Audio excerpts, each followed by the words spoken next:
Areba Omwoyo, it's very important now, it's here with us home, and the point is how the government handles and how we will sail the next bit of the water.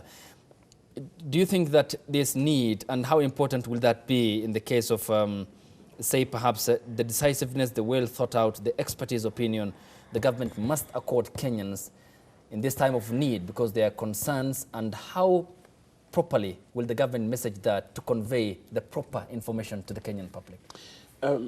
From history, whenever we have had some misfortunes in the country, we have seen some kind of lackluster way of dealing with emergencies in this country.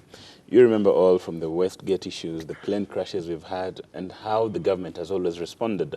But we have seen some kind of different way with this COVID-19 response.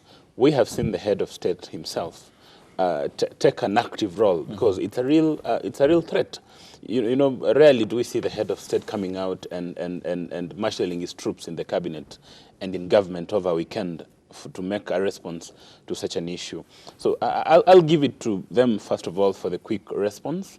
But then, as Benji said, is that when you are in a leadership position, you have to be clear on what you're saying from the word go.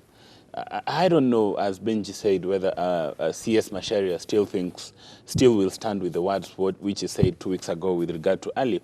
But then what now the government needs to do is to have a well thought through plan of ensuring that, number one, there are good measures to deal with this issue.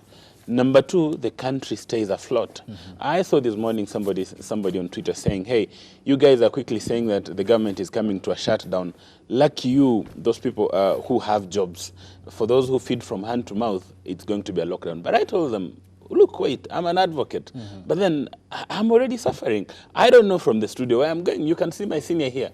He's in a jeans and a jacket looking like he's going to a wedding because we have all been affected. This is a threat to everybody.